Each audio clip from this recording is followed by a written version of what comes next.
this is Jason Kanigan, president of Sales on Fire, and I wanted to show you something exciting that came in the mail. This is a direct mail piece, and we're going to look at it in a little detail because I want to have a quick check-in with you on what I believe works with direct mail and why I'm so excited about this thing. Okay, so first of all, I want you to notice the color. Look at this color. It's a kind of an off-white, almost a gray. It looks very official. Second thing is this stripe here. And that adds some sort of class. I'm not sure what. There's no return address. There is a stamp here, the postage stamp. But now check out this label. Just check it out. We'll zoom in a little more. But I want you to notice something. While my address is printed on here, the label is actually printed on too. You can't peel this off. That's fascinating. And there's actually a shadow along the label. Very, very interesting. I've never seen anything quite like it. This arrived in the mail, and it got me to notice it and want to know what the hell was inside within about 15 seconds. Alright, so let's take a quick look at a closer glance at this thing. Right, the first thing I'd like you to notice again is this color. It's a very odd color. It's sort of institutional. It might be government. It's not brown. But it's this off-white gray that looks very official, and then when you add this blue pinstripe to it, which is accented by the border of the label here, it really jumps out at you and says, hey, this could be something important. There's no return address, so that appeals to massive curiosity. What the heck is this? It looks official. Maybe I should look inside. And the postage stamp is not that bad either. I mean, even that looks pretty good, and it's not jerkily applied or anything like that.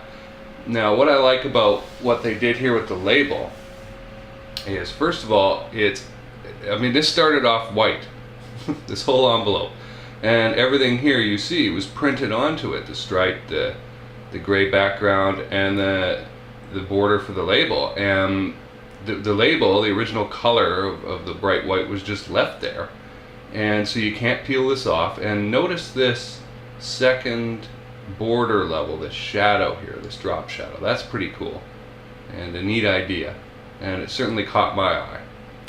Even this line at the top here of text, I don't know what this is. Is this baloney? This is the kind of thing I would put on an envelope to get people to be curious, but it could be a routing number, a tracking number, something like that.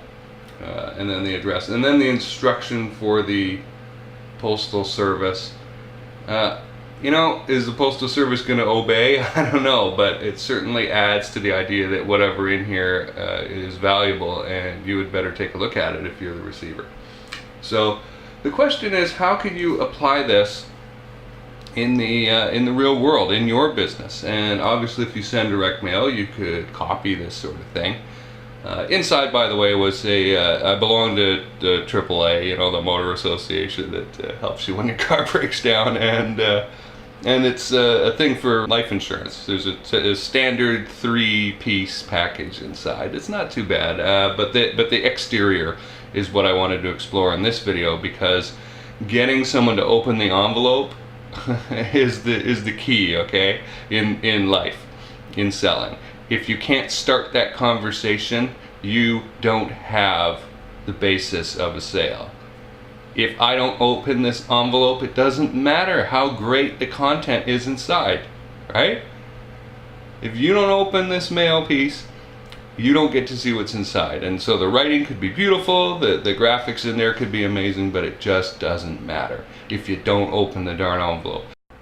Okay, let's take a closer look at this envelope. First of all, this ECR lot code here, I did some quick research in the intervening couple minutes here, and I found it's something called Enhanced Carrier Route Line of Travel, and it's a discounted rate code for the U.S. Postal Service. So it is actually a thing. It tells the Postal Service where to send this to, and it implies that the company sending it, in this case AAA, got a big discount for investing 90 days early in their mailing, which they can do because they have a lot of customers. And so that might be something that you could consider doing too. See if you could get a discount from email. I don't know if AWeber would give you a discount, but maybe a solo ad partner might or something.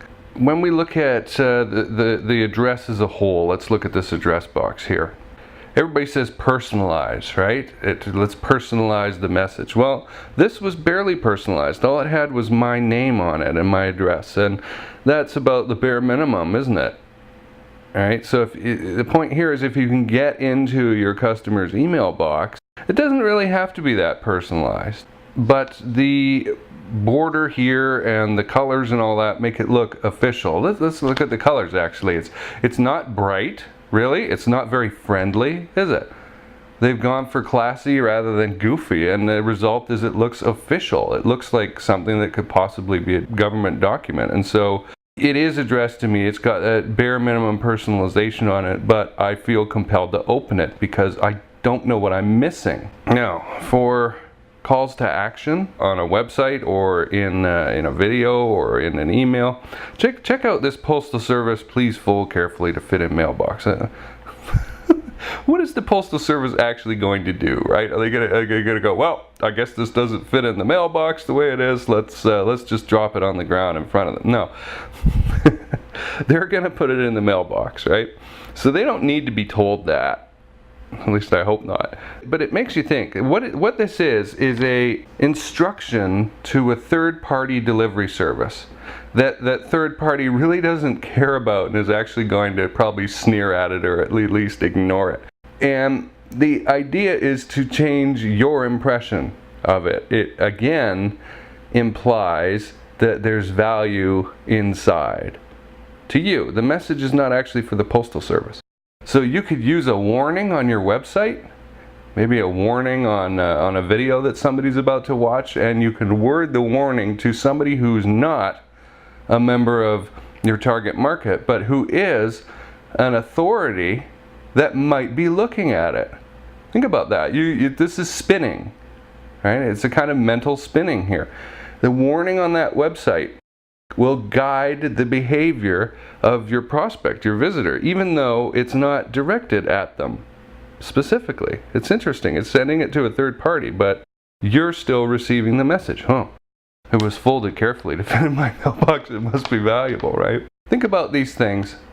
It wasn't personalized. There's nothing lumpy about this message. Everybody talks about lumpy mail. There's no lumpy thing in here. It's just papers. But I was encouraged to open it immediately. They went for classy rather than silly. Very official. What this all added up to was curiosity from your target market. And so that is a great starting point for your target market when they're viewing your content.